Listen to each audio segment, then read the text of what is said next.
Hi class, welcome to Unit 4 of our semester. This is the fourth and final required unit of the semester.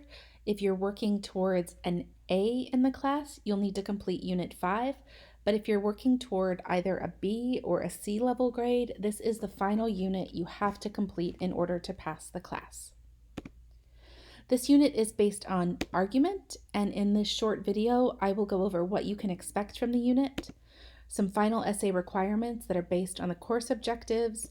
We'll talk a little bit about plagiarism issues, and then you'll be ready to start. So things that you can expect in the next 4 weeks are fewer MindTap assignments and worksheets. There's still a few MindTap activities and auto-graded assignments, but in general, most of the reading and work is done for the class, and now it's really just time for you to start focusing on putting together your final argument, which is going to give you more time to work on your essay and get that drafted. The other thing that you should expect in this unit is that you need to have a complete draft of your essay in week 13. That is next week. This is a fast turnaround for a complete draft, and in part that's because most students in general are going to write their essays in a day or two right before the deadline. So I want to move that deadline up to encourage you to get as much done as possible so you have time for revision.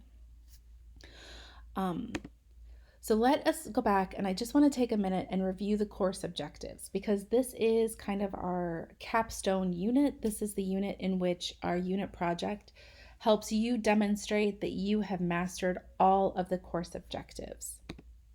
So first, formulate restricted, unified, and precise thesis statements for a thesis-driven essay. Organize your essay into introduction, body, and conclusion paragraphs. Construct unified, coherent, and well-developed paragraphs with precise topic sentences. Apply grammar and usage rules correctly. Evaluate library and online resources relevant to a specific topic. Synthesize multiple sources into an essay to support the thesis. Accurately integrate sources through summary, paraphrase, and direct quotation. And properly document sources through in-text, parenthetical, and end-of-text bibliographic documentation according to MLA, or in this class we're using APA, in order to avoid plagiarism. And I want to take a second just to kind of talk about the issue of plagiarism. We've been working all semester on summary, paraphrase, and quotation, as well as APA style and citation.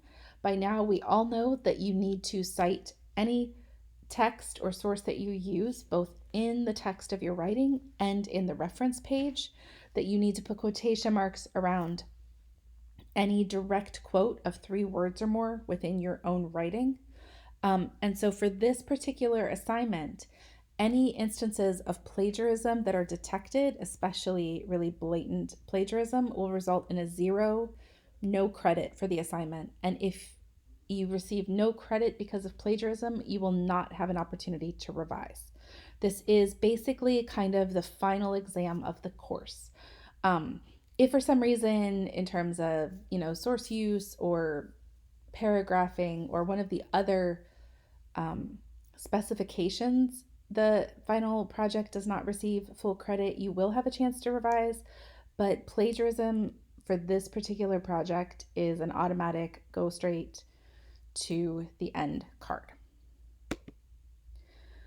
So the position essay or argumentative research paper has specific requirements to help demonstrate those course objectives. These are also requirements for the entire English department.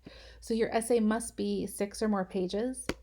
It must use 5 Prince George's Community College library sources, and it must have a clear and argumentative thesis. That's the baseline for passing any 1010 class, and that's what this essay is going to demonstrate. So let's wrap up and look at what you have to look forward to over these next few weeks. Week 12, this week, hopefully you are finishing up your Unit 3, your viewpoint projects, whether that's your personal viewpoint or the multimodal project. Make sure you get that in by Wednesday of week 12. Week 13, you'll have your essay draft due. So that gives you about a week and a half to just draft the final essay. Remember, this doesn't have to be perfect, but it does have to be done for the peer review.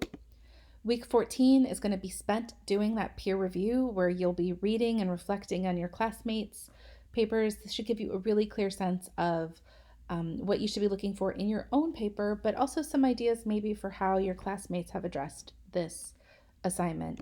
And finally, week 15, your final essay is due on Wednesday, not on Sunday of the week. That gives me time to get them all evaluated and graded before the end of the week so that if anyone does need to do a revision in order to get that C satisfactory grade, they still have time to do that. If you have any questions about the content or process of this unit, please feel free to reach out to me through email or post on our Blackboard site.